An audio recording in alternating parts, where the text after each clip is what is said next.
परिषद आयोजित केलेली आहे। आपल्या सर्वांना माहिती आहे, आपण जरा चालू करतोय, चालू करूया।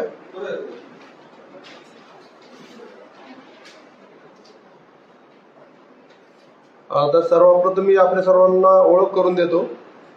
डॉक्टर अजित नवले, आपण त्यांना ओळखताच, आपल्या मार्क्सवादी कम्युनिस्ट पक्षाचे आमचे राज्याचे सचिव आहेत, किसान सभेचे शेतकऱ्यांचे नेते आहेत। कॉम्रेड गणेश दराडे हे मार्क्सवादी कम्युनिस्ट पक्षाचे पुणे जिल्ह्याचे सचिव आहेत। आपल्या सर्वांचं मी स्वागत करतो। माझं नाव डॉक्टर महारुद्र डाके, मी मार्क्सवादी कम्युनिस्ट पक्षाच्या पुणे जिल्हा कमिटीचा मी सदस्य आहे।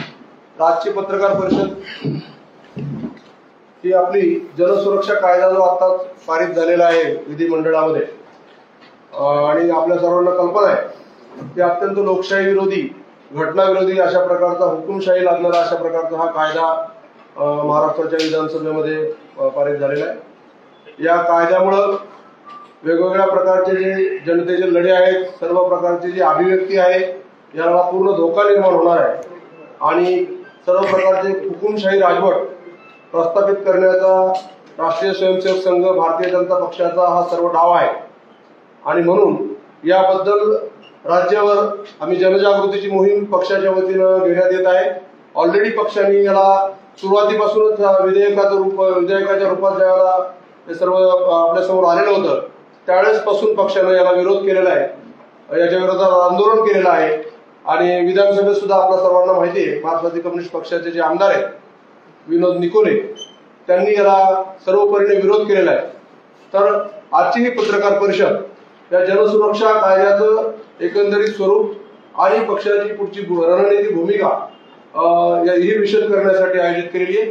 तर मी आमच्या पक्षाचे राज्याचे सचिव डॉक्टर अजित नवले यांना विनंती करतो की त्यांनी आपल्या आजच्या परिषदेला सुरुवात करावी। सर्व पत्रकार मित्रांचं स्वागत। आपल्या सगळ्यांना माहिती आहे की महाराष्ट्रामध्ये लोकांनी, वेगवेगळ्या संघटनांनी आणि पक्षांनी प्रचंड विरोध करून सुद्धा जनसुरक्षा विधेयक दोन्ही सभागृहामध्ये बहुमताच्या जोरावर भारतीय जनता पक्ष आणि त्यांच्या मित्र पक्षाच्या सरकारने पास करून घेतलेलं आहे। आणि हे विधेयक आता कायद्यात रूपांतरित करण्यासाठी राज्यपालांकडे सहीसाठी पाठवण्यात आलेलं आहे। हे जे जनसुरक्षा विधेयक आहे, याला मार्क्सवादी कम्युनिस्ट पक्षाचा पहिल्यापासून विरोध होता, आजही तो विरोध आहे आणि पुढेही राहील। केवळ मार्क्सवादी कम्युनिस्ट पक्षाचाच नव्हे तर डावे सगळे पक्ष, लोकशाहीवादी महाविकास आघाडीतील सर्व पक्ष आणि त्याच्या पलीकडे सुद्धा अनेक पत्रकार, बुद्धिजीवी, वेगवेगळे लेखक, कवी या प्रचंड समुदायाने या कायद्याला विरोध केलेला आहे। या कायद्याचा उद्देश काहीही सांगितला जात असला तरी सुद्धा मुख्यतः दोन उद्देश भारतीय जनता पक्ष, RSS यांच्या रणनीतिकारांनी हा कायदा मंजूर करण्याच्या मागे ठेवलेले आहेत। एक म्हणजे महाराष्ट्रातील जी प्रचंड साधन संपत्ती आहे, हिची लूट कॉर्पोरेट कंपन्या आणि विशेषतः त्यांचे लाडके उद्योगपती असलेल्या अदानी अंबानीला करता यावी, आणि ही लूट करताना जे जे कोणी विरोध करतील, जे कोणी ह्या सगळ्या षडयंत्रामध्ये आडवे येतील, त्या सर्व चळवळीचे कार्यकर्ते, नेते, त्या सगळ्यांना त्यांचा बंदोबस्त करण्याच्या उद्देशाने हा कायदा महाराष्ट्रामध्ये आणला जातोय। नंबर 2, भारतीय जनता पक्ष आणि RSSला या देशामधली जी आज संविधानानं दिलेली चौकट आहे आणि आपली आयडिया ऑफ इंडिया जी धर्मनिरपेक्षता आणि बंधुभावावर अवलंबून आहे, तिची चौकट त्यांना मोडायची आहे आणि त्यांच्या मनामध्ये जी चातुर्वर्ण्य आधारित, मनुस्मृती आधारित अशा प्रकारची भारताची निर्मिती त्यांना करायची आहे, त्याचं षडयंत्र आणि त्यांचा तो प्रकल्प पुढे जाण्यामध्ये त्यांना जे जे अडचणीचे वाटतायत त्यांचा बंदोबस्त करण्यासाठी आणि त्यांच्या अभिव्यक्ती स्वातंत्र्यावर घाला घालण्यासाठीच हा कायदा आणला जातो आहे। या कायद्याचा उद्देश जरी काही विचारसरणीच्या बाबत सांगितलं जात असलं तरी सुद्धा जे जे स्वतंत्र विचाराचे नागरिक आहेत, बुद्धिजीवी आहेत, त्या सर्वांचा एक प्रकारे तो अधिकार काढून घेण्याच्या तरतुदी त्यांनी या कायद्यामध्ये केलेल्या आहेत।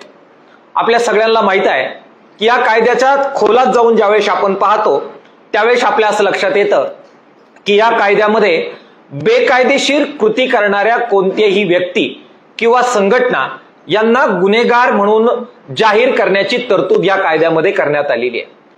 कोणती बेकायदेशीर कृती, त्याची व्याख्या देताना या कायद्यामध्ये त्यांनी सांगितलं की भाषण, एखादं चिन्ह प्रदर्शित करणं, एखादी कविता करणं, एखादी पोस्ट टाकणं यासारख्या सुद्धा कृती या बेकायदेशीर कृती आहेत असं सिद्ध करण्याची किंवा असं ठरवण्याची तरतूद या जनसुरक्षा विधेयकामध्ये करण्यात आलेली आहे. परवाच निकम यांनी लेख एक लिहिला, सरकारचे ते आता खासदार झालेले आहेत, आणि त्यांनी हे अधोरेखित केलं की केवळ सशस्त्र लढा नव्हे, केवळ काहीतरी हिंसात्मक कारवाई नव्हे, साधी पोस्ट टाकणं, भाषण करणं, एखादं मत व्यक्त करणं हे सुद्धा या कायद्यान्वये बेकायदेशीर कृत्य म्हणून धरलं जाणार आहे. या कायद्यामध्ये या बेकायदेशीर कृत्याच्या बद्दल शिक्षा काय सांगण्यात आली? अत्यंत जाचक अशा प्रकारच्या शिक्षा या कायद्यामध्ये सांगण्यात आलेल्या आहेत. जर सरकारला वाटलं की आपल्या विरोधामध्ये, आपल्या धोरणाच्या विरोधामध्ये किंवा सरकारी अधिकाऱ्यांना जे काम सरकारने नेमून दिलेलं आहे त्याला जर विरोध कोणी केला, मग तो कोणत्याही विचारसरणीचा असो, त्याला 2 वर्षापासून 7 वर्षापर्यंतची शिक्षा करण्याची तरतूद या कायद्यामध्ये करण्यात आलेली आहे. केवळ एवढंच नव्हे, या कायद्याच्या अनुसार या प्रकारची कृती एखाद्या व्यक्तींनी किंवा संघटनांनी केली आहे असं जर सरकारला वाटलं तर एक जुजबी कमिटी नेमण्यात आलेली आहे. त्या कमिटीचा अहवाल घेतला जाईल, परंतु सरकारला मुख्यतः याच्यामध्ये अटक जर त्या संबंधित व्यक्तीला किंवा त्या कोणाला केली तर त्याला जामीन सुद्धा मिळणार नाही. 2 किंवा 5 किंवा 7 वर्षापर्यंतची शिक्षा याची तरतूद या कायद्यात करण्यात आलेली आहे. आणि प्रसंगी अशा प्रकारचे कृत्य करणाऱ्या संघटनेची मालमत्ता सुद्धा जप्त करण्याची तीव्र तरतूद या कायद्यामध्ये करण्यात आलेली आहे. सांगितलं असं जात आहे की नक्षलवाद्यांचा, अर्बन नक्षल लोकांचा बंदोबस्त करण्यासाठी हा कायदा आणला जातोय, परंतु नक्षलवादी म्हणजे काय, अर्बन नक्षल म्हणजे काय याचा साधा उल्लेख सुद्धा, नामोल्लेख सुद्धा, पुढे डिटेल सोडाच, नामोल्लेख सुद्धा कुठेही या कायद्यामध्ये करण्यात आलेला नाही. कायदा मांडत असताना, विधेयक मांडत असताना राज्याचे मुख्यमंत्री असं म्हणाले की संविधान जे लोक मांडत नाही त्यांचा बंदोबस्त करण्यासाठी हा आम्ही कायदा आणतोय. पण कायद्याचा ड्राफ्ट जर आपण वाचला तर आपल्या असं लक्षात येईल की संविधान हा शब्द सुद्धा कुठेही कायद्यामध्ये लिखित करण्यात आलेला नाही. संविधानाला न मानणारे लोक कोण कोण राहिलेले आहेत असा प्रश्न जर आपण विचारला तर या देशामध्ये राष्ट्रीय स्वयंसेवक संघ ही सर्वात अगोदरची अशी संघटना आपल्याला सापडेल जिने संविधानाला जाहीररित्या विरोध केला. त्याचे पुरावे उपलब्ध आहेत. त्यांनी त्यांच्या वेगवेगळ्या दस्तावेजामध्ये हे जाहीरपणानं भूमिका घेतलेली आहे की हे संविधान त्यांना मान्य नाही. आता सुद्धा त्यांचे बौद्धिक जर आपण पाहिली तर भारताच्या संविधानापेक्षा आजही त्यांना मनुस्मृती हेच संविधान वाटतं. जर संविधान ज्यांना मान्य नाही त्यांचाच यांना बंदोबस्त करायचा आहे तर अगोदर बंदोबस्त RSSचा करायला पाहिजे, पण संविधानाच्या बाबत विरोध करणाऱ्यांचा बंदोबस्त असं या कायद्यामध्ये कुठेही म्हटलेलं नाही. त्यामुळे हे स्पष्ट आहे त्यांना संविधानाच्या विरोधाचा वगैरे बंदोबस्त करायचा नाही. कुणासाठी हा कायदा आणतायत ते आज आपण जर पाहिलं तर महाराष्ट्रामध्ये विकासाच्या नावाखाली काही प्रोजेक्ट सुरू आहेत. शक्तीपीठचा प्रोजेक्ट सुरू आहे. कोणत्याही शेतकऱ्याने त्याची मागणी केलेली नाही, महाराष्ट्राच्या जनतेनं मागणी केलेली नाही.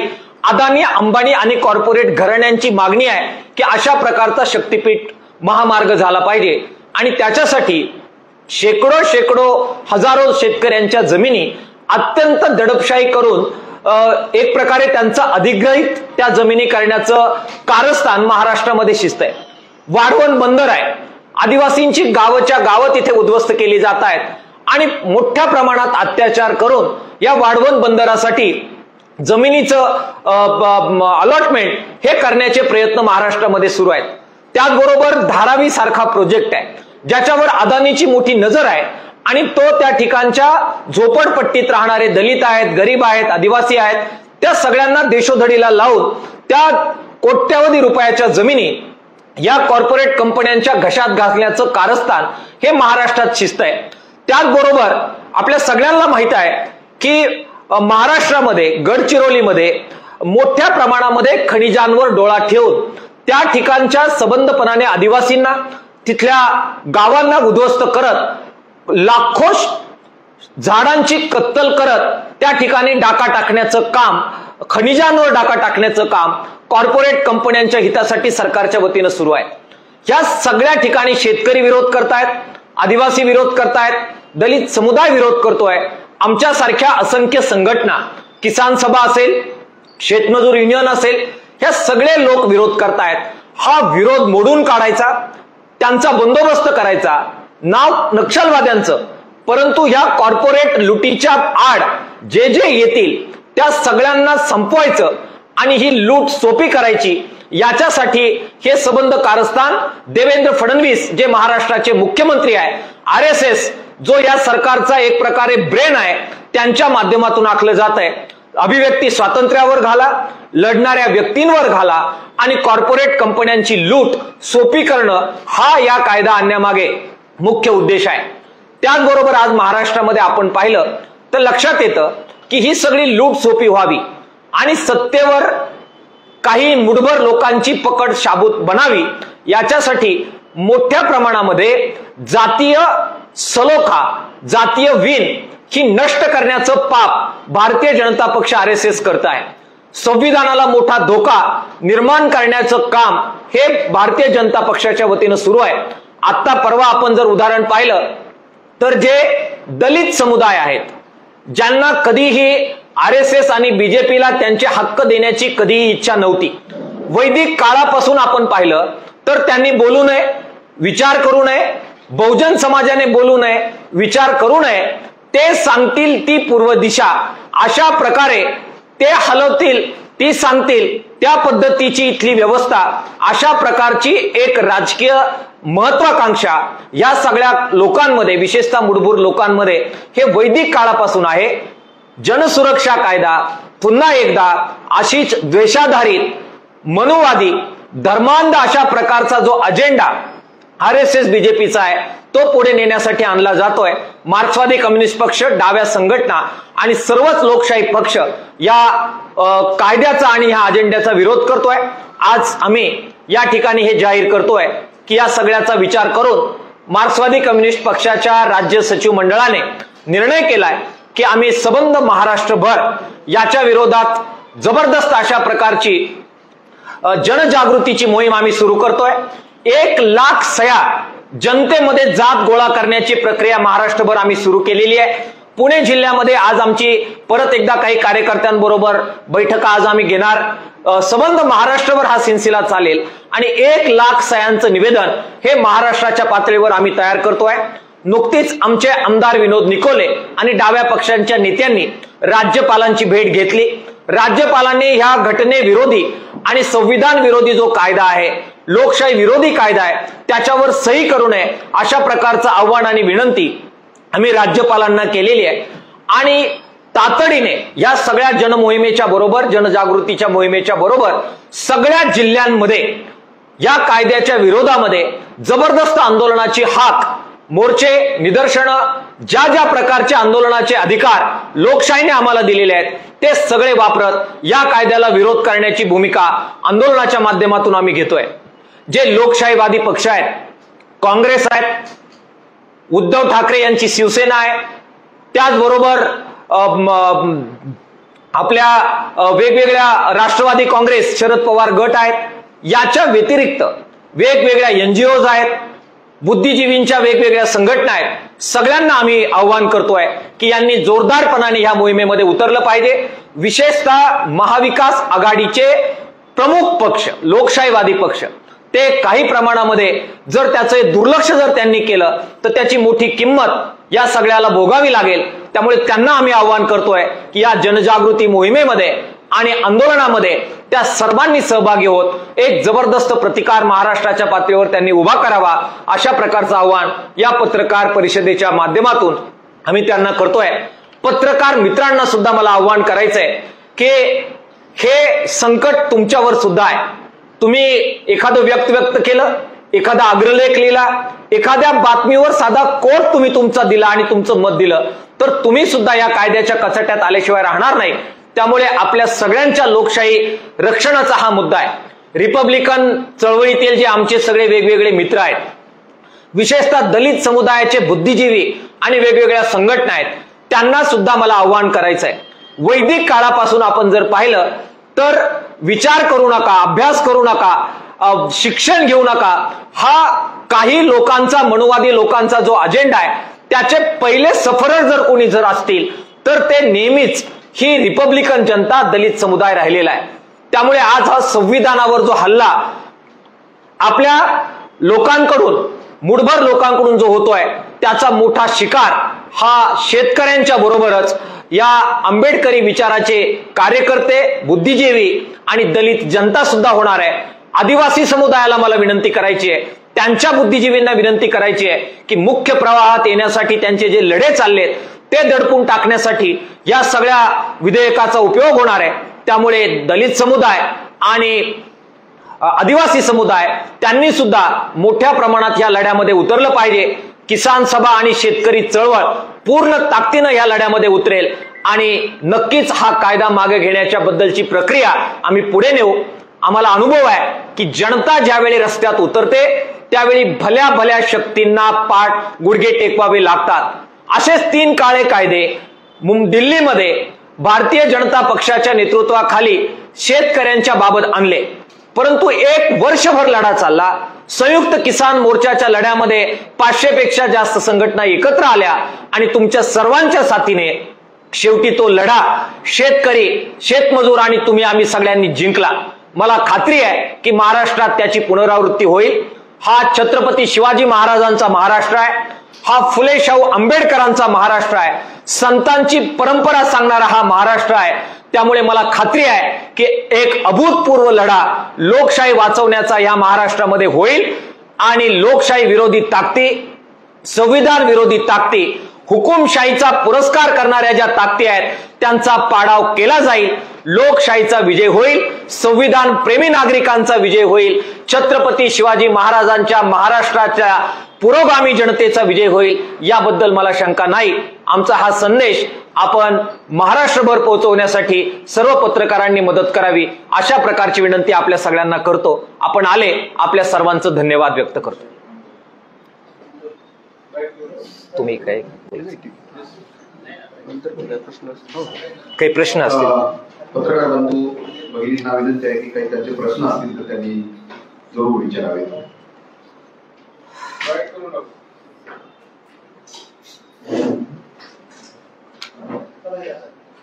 बाईट अगोदर घ्यायचे. पाठिंबा दिला ते सामील झाले, ते बापा कोणी जागा घेतल्या, कोणी काय घेतलं, खरं आहे. ते बाहेर काढा ना, तुम्ही काय होणार नाही. सगळे सामील झाले. खरं आहे. कोणी एक तुमचं निकोल सोडलं तर एक तोंडात शब्द निघत नाही. हे किती दुर्दैव आहे. दुर्दैव आहे. मग त्यांना टार्गेट करा, त्याशिवाय काय होणार नाही. खरं आहे. आहे का मार्ग विरोधी पक्ष आहे का? पंजाब होतो जनताच विरोधी पक्ष होते. खरंय खरंय.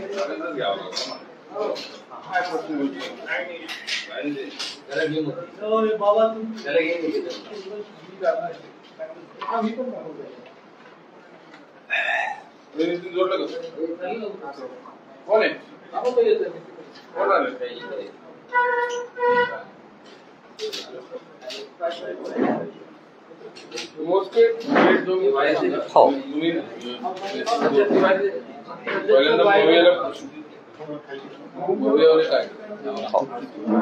ते लाडा तुम्ही उभारणार तसा. आता नवीन हेडलाईन तेवढीच, बाकी काय विरोध करून आला.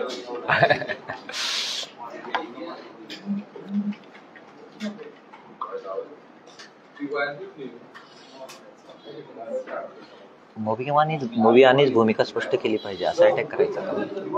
त्यांनी भूमिका स्पष्ट करावी, त्यांनी आमच्या बरोबर येतील अशी आमची अजूनही आशा आहे. मला आशा आहे. कारण त्यांना आता कळत चाललेलं आहे, त्यांच्याही लोकांना कळलं, आमचा संवाद होतोय त्यांना समजून सांगू असं. जर ते लढणार असतील तर आम्ही मात्र लढणार असं त्यांच्यावर काहीच विरोधी पक्ष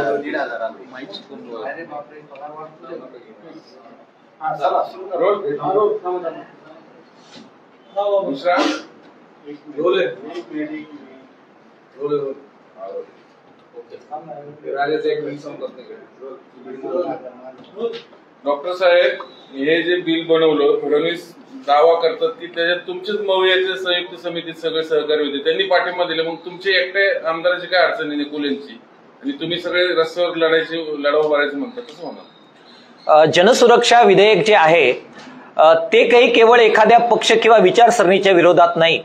आपण ज्यावेळी ते विधेयक नीटपणाने पाहू त्यावेळी आपल्या लक्षात येईल की सगळ्याच जनतेच्या अभिव्यक्ती स्वातंत्र्यावर आणि लोकशाही अधिकारांवर हा घाला आहे. आज संबंध महाराष्ट्राची संपत्ती शक्तीपीठच्या माध्यमातून, वाढवण बंदराच्या माध्यमातून किंवा गडचिरोलीमध्ये जो प्रचंड नासधूस पर्यावरणाची करून तिथली खजन संपत्ती लुटण्याच्या माध्यमातून सुरू आहे, ती उद्योगपतींना लुटता यावी आणि त्याचबरोबर कॉर्पोरेट कंपन्यांच्या बरोबरच जो मनुवादी अजेंडा RSS BJPचा आहे तो महाराष्ट्रात लागू करता यावा, यासाठी लढणाऱ्या सर्वच शक्तींची गळचेपी करण्यासाठी हा जनसुरक्षा कायदा भारतीय जनता पक्षाने आणलेला आहे. मार्क्सवादी कम्युनिस्ट पक्षाचा त्याला विरोध होता. सभागृहामध्ये सुद्धा कॉम्रेड विनोद निकोले यांनी अत्यंत ताकदीनं त्याला विरोध केला आणि आता रस्त्यावर सुद्धा लढाई करत त्याला विरोध करण्याची भूमिका मार्क्सवादी कम्युनिस्ट पक्षाने जाहीर केलेली आहे. 1 लाख सह्यांचं निवेदन आज आम्ही महाराष्ट्रामध्ये त्या सह्या घेतोय आणि त्या गोळा करून दिलं जाईल. काल आमच्या आमदार विनोद निकोले आणि इतर डाव्या पक्षांच्या नेतृत्वाखाली आम्ही राज्यपालांची भेट घेतली आणि त्यांना सुद्धा त्यांनी याच्यावर सह्या करू नये अशा प्रकारचं आवाहन केलेलं आहे. हे खरं आहे की महाविकास आघाडीचे प्रमुख 3 जे पक्ष आहेत त्यांनी ज्या प्रकारे ह्या विधेयक हे गांभीर्यानं घ्यायला पाहिजे होतं ते त्यांनी फारशा गांभीर्यानं घेतलं नाही. ही खंत दुर्दैवानं आम्हाला व्यक्त करावीशी वाटते. उशिरा का होईना त्यांनी दुसऱ्या दिवशी याला विरोध केलाय, परंतु तो पुरेसा नाही. त्यांनी अजूनही जागं व्हावं यासाठी आम्ही त्यांना परत एकदा आवाहन करतोय. त्यांच्या भेटी आम्ही घेणार आहोत आणि या सगळ्याच लोकशाहीवर आघात करणाऱ्या विधेयकासाठी जी रस्त्यावर लढाई होते त्याच्यामध्ये त्या सर्व पक्षांनी सहभागी व्हावं अशा प्रकारचं आवाहन आम्ही त्यांना करतोय. मात्र ते जर आले नाही तर दुर्दैवानं जनता हीच अखेर विरोधी पक्षाची भूमिका बजावेल. मार्क्सवादी कम्युनिस्ट पक्ष आणि डावे पक्ष सर्व समविचारी लोकांना बरोबर घेतील. विशेषतः राज्यातील आंबेडकरी जनतेला आणि नेतृत्वाला आम्ही आवाहन करतोय की संविधानावर घाला घालणारा आणि लोकशाहीवर घाला घालणारा हा जो प्रचंड मोठा आघात या महाराष्ट्रामध्ये होतोय त्यावेळी लाल बावट्याबरोबर, लाल झेंड्याबरोबर महाराष्ट्रात निळा झेंडा अत्यंत प्राणपणाने संविधानाच्या रक्षणासाठी लढेल याबद्दल मला पूर्ण अपेक्षा आहे. त्यांनी समोर यावं. लाल झेंडा, निळा झेंडा आणि महाविकास आघाडीचे वेगवेगळे झेंडे जर ते जागा होणार असतील तर ते बरोबर घेऊन एक व्यापक लढा उभा राहील. महाराष्ट्राच्या जनतेनं या लढ्यामध्ये सहभागी व्हावं अशा प्रकारचं आवाहन आम्ही संबंध महाराष्ट्राच्या जनतेला करतो आहोत. शरद पवार जे मवियाचे शिल्पकार आहेत तेच त्यांचाच पक्ष काहीच भूमिका घेताना दिसत नाही आणि ते पुरोगामी नेते आहेत महाराष्ट्रातले. खरं तर त्यांनी आणि त्यांच्या पक्षानं ज्या हिरिरीनं या प्रश्नाच्या बद्दल लढा करायला हवा, भूमिका घ्यायला हवी ती त्यांनी घेतलेली नाही हे खेदानं मला नमूद करावंसं वाटतंय. मात्र आम्ही आशा सोडलेली नाही. आम्ही वारंवार त्यांना भेटतोय. खरं तर हे विधेयक येण्याच्या पूर्वी पॉलिट ब्युरोचे आमचे सदस्य डॉक्टर अशोक ढवळे यांनी शरद पवार साहेबांची भेट घेतली. मी स्वतः आणि डॉक्टर अशोक ढवळे यांनी आम्ही दोघांनी मिळून सपकाळ यांची स्वतः जाऊन भेट घेतली आणि त्यांना याबाबत काय संकट आहे ते आम्ही आमच्या वतीनं सांगितलं. उद्या चळवळी संपल्या, लढणारे लोक संपले तर त्याचा परिणाम एक प्रकारची हुकुमशाही महाराष्ट्रामध्ये दृढ होण्यासाठी होईल हे त्यांना आम्ही सांगितलेलं आहे. अगदी आज आपण पाहिलं तर प्रचंड मोठा भाषेच्या बाबत लढा झाला. मराठी सक्तीच्या विरोधात महाराष्ट्र एकवटला आणि त्याच्यामुळे ती सक्ती त्याचा शासनादेश स्थगित करण्याची भूमिका परवा महाराष्ट्राच्या सरकारनं घेतली. मात्र काल जर देवेंद्र फडणवीस साहेबांची तुम्ही मुलाखत पाहिली तर त्या परत असं म्हणतायत की आम्ही माघार घेतली असली तरी आणि समिती नेमलेली असली तरी त्रिभाषा सूत्र आम्ही आणणार. ही दांडगाई कुठून येते? इतका प्रचंड विरोध होऊन तुम्ही समिती नेमता, त्या समितीचा अहवाल अजून येणं बाकी आहे, त्या अहवालाच्या आधारावर तुम्ही निर्णय घेणार असं म्हणता, परंतु तो निर्णय काय असणार आहे तुम्ही त्याच्या अगोदर जाहीर करता आणि काहीही झालं तरी त्रिभाषा सूत्र आम्ही लागू करणार अशा प्रकारे तुम्ही जाहीर करता. ही दडपशाही आहे, ही ठोकशाही आहे, हे हुकुमशाही आणण्याचं रुझान आहे. ह्या बाबतीमध्ये अजूनही जर शरद पवार साहेबांसारख्या मुरब्बी नेत्यांना, सपकाळ साहेब सारख्या मुरब्बी नेत्यांना, उद्धव ठाकरे साहेब सारख्या अत्यंत लोकप्रिय असलेल्या लोकांना त्याचं गांभीर्य लक्षात येत नसेल तर हे महाराष्ट्राचं दुर्दैव ठरेल. हे हुकुमशाहीकडे वाटचाल आहे. तुमचा इतका प्रचंड मोठा मेळावा झालेला असताना सुद्धा जर देवेंद्र फडणवीस म्हणत असतील की तरीही त्रिभाषा सूत्र आम्ही लागू करणार, तर कोणत्या दिशेनं महाराष्ट्र निघालेला आहे आणि ह्या जनसुरक्षा विधेयकाच्या आणण्यामागे काय कारस्थान आहे हे जर आपण समजून घेणार नसो तर मोठी फसगत झाल्याशिवाय राहणार नाही. महाराष्ट्राची येणारी पिढी महाविकास आघाडीच्याच नव्हे सगळ्याच महाराष्ट्राच्या नेतृत्वांना भावी काळात माफ करणार नाही. या पत्रकार परिषदेच्या निमित्तानं आम्ही परत आवाहन करतोय, शरद पवार साहेब, उद्धव ठाकरे साहेब, सपकाळ साहेब, गांभीर्यानं घ्या. आम्ही जीव तोडून मार्क्सवादी कम्युनिस्ट पक्ष सांगतोय महाराष्ट्रातली लोकशाही धोक्यात आहे. सावध व्हा, प्रचंड लढ्याची भूमिका घ्या. आम्ही सगळे लढणारच आहोत, पण तुम्ही हातावर हात ठेवून बोटचेपी भूमिका घेतली तर महाराष्ट्र माफ करणार नाही. त्यांना ती संधी द्यायची नसेल तर या रणांगणात उतरा, जबरदस्त लढ्याची भूमिका घेत जन विरोधी हे जे काही धोरण आहे त्याचा प्रतिकार करण्यासाठी रणांगणात उतरा असं आवाहन मार्क्सवादी कम्युनिस्ट पक्षाच्या वतीनं या तीनही शिरस्त नेत्यांना आम्ही करतो आहोत. सर, हा कायदा ऑलरेडी 4 राज्यामध्ये आहे आणि त्यापैकी एक तेलंगणा आहे जिथे ऑलरेडी काँग्रेस पक्षाचं सरकार आहे. तर आपण काही अभ्यास केलाय का इतर 4 राज्यामध्ये काही वर्षापासून हा कायदा असल्याने आपण म्हणताय त्याप्रमाणे लोकशाही धोक्यात आली आहे का? आणि काँग्रेस पक्षाचं तर सरकार तेलंगणात आहे, तर तिथला सुद्धा हा कायदा तिथं रद्द केला पाहिजे म्हणून इथं काही आपण असं आंदोलन यापूर्वी केलंय का आणि आता करणार आहे? हे बघा, कोणत्याही प्रकारच्या सशस्त्र अशा प्रकारच्या चळवळीला मार्क्सवादी कम्युनिस्ट पक्षाचा किंवा लोकशाहीवादी संघटनांचा पाठिंबा नाही. इतर राज्यांमध्ये 4 राज्यांमध्ये अशा प्रकारचा जो कायदा आला तो देशामध्ये UAPA जो कायदा आहे तो कायदा लागू होण्याच्या पूर्वी केलेले ते कायदे आहेत. त्याच्यानंतर अशा प्रकारचे कायदे आलेले नाहीत. UAPA सारखा कायदा आज संबंध देशामध्ये आहेत. महाराष्ट्रात मकोको हा कायदा आज लागू आहे. त्याचबरोबर महाराष्ट्रात भारतीय न्याय संहिता हा कायदा लागू आहे आणि या तीनही कायद्यांचा वापर करत स्वतः मुख्यमंत्री देवेंद्र फडणवीस साहेब असं म्हणाले की आम्ही खूप चांगलं काम केलंय सशस्त्र लढा दडपण्यासाठी आणि आता महाराष्ट्रात केवळ 2च तालुक्यांमध्ये नक्षलवाद शिल्लक आहे. याचा अर्थ असा होतो की UAPAचा कायदा, मकोकोचा कायदा आणि त्याचबरोबर महाराष्ट्र न्याय संहिता, भारतीय न्याय संहितेचा कायदा याचा वापर केला तर पुरेशा प्रमाणात अधिकार हे या कायद्याअंतर्गत अशा प्रकारचे संकट परतून लावण्यासाठी करता येतो.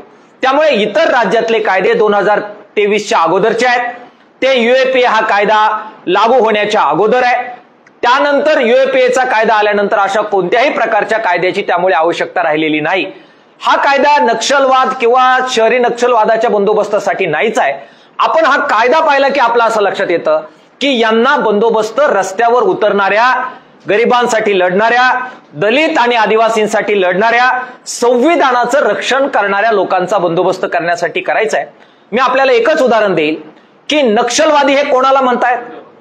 संविधान डोक्यावर घेऊन दिंडीमध्ये चालणारे लोक, यांच्या भारतीय जनता पक्षाच्या लोकांना लढणारे हे सर्वजण त्यांना नक्षलवादी वाटतायत.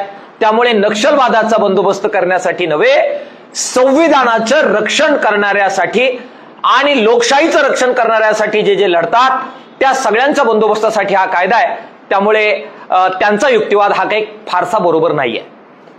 आता याच्यामध्ये ते फडणवीस स्वतः म्हटले की आम्ही अर्बन नक्सलींसाठी हा कायदा आणतोय, मग उजव्या विचारसरणी जे अर्बन मनोवादी आहेत त्यांचं काय? अगदी बरोबर प्रश्न आहे. अर्बन नक्षल हा शब्द जो आहे केंद्रीय समितीने, केंद्रीय सरकारने लिहून दिलं की असं काही प्रकरण देशामध्ये अस्तित्वात नाहीये. फक्त डावे विचारसरणीचेच लोक हिंसाचार करतात म्हणून त्यांच्यासाठी कायदा, मग उजव्या हिंसाचाराबद्दल काय? अहो, संसदेत सभागृहात पोहोचले, काल मारामाऱ्याच केल्या आणि तुटून पडले एकमेकावर, तो हिंसाचार यांना दिसत नाहीये. कलबुर्गी, पानसरे आणि नरेंद्र दाभोळकर यांच्या हत्या झाल्या ना, या पुण्यामध्ये जिथं आज प्रेस कॉन्फरन्स घेतोय, मॉर्निंग वॉकला निघालेला अत्यंत साध्या विचाराचा शांतपणाने काम करणारा कार्यकर्ता, त्याला गोळ्या घातल्या नरेंद्र दाभोळकरांना. हा जो काही हिंसाचार आहे, उजव्या संघटनांचा जो हिंसाचार आहे, भारतीय जनता पक्ष आणि RSS आणि बजरंग दल यांच्या माध्यमातून दररोज दंगली आहेत महाराष्ट्रामध्ये. दररोज वेगवेगळ्या कबरी खोदायला निघालेले आहेत, गाडलेले मडे उकरून काढायला निघालेले आहेत, भोंग्यांवरून आंदोलन होत आहेत. वेगवेगळे मुद्दे काढून हा महाराष्ट्र अशांत करण्याचं, हिंसाचार करण्याचं पाप जे उजव्या विचारसरणीचे लोक करतायत, त्यांच्यासाठी कायदा आणण्याची गरज त्या देवेंद्र फडणवीस आणि RSSला का वाटत नाहीये? त्यामुळे टार्गेट करायचं, बदनाम करायचं, लोकांसाठी लढणारे जे आहेत ते नेस्तनाबूत करायचे आणि कॉर्पोरेट कंपन्यांना महाराष्ट्राची लूट करता यावी आणि मनुवादी अजेंडा राबवत दलित, आदिवासी हे जे नेहमी दाबलेले जे घटक आहेत त्यांना शोषणाची दारं, त्यांच्या शोषणाची दारं खुली करायची, हा अजेंडा आहे. उजव्या विचारसरणीचा बंदोबस्त करण्यासाठी कायदा आणा, बघा लोक स्वागत करतील, ते यांना करायचं नाहीये. अहो, गायकवाडांवर हल्ला केला ना आणि त्यांच्या याला काळं फासण्याचे प्रयत्न परवा झाले ना, त्यामुळे कोण हिंसाचाराचं समर्थन करतंय त्यांचा बंदोबस्त करण्याची छाती देवेंद्र फडणवीस साहेब तुमच्यामध्ये असेल तर त्यांचा बंदोबस्त करण्याचं काम आपण करा, हे आव्हान सुद्धा आजच्या पत्रकार परिषदेच्या माध्यमातून आम्हाला करायचंय. थँक्यू व्हेरी मच, खूप खूप धन्यवाद. आपण आलात आणि शांत पद्धतीनं ऐकून घेतली. आपल्या प्रसार माध्यमांमध्ये प्रसिद्ध आहे. मार्क्सवादी कम्युनिस्ट पक्षाच्या वतीनं आपले सगळ्यांचे आभार.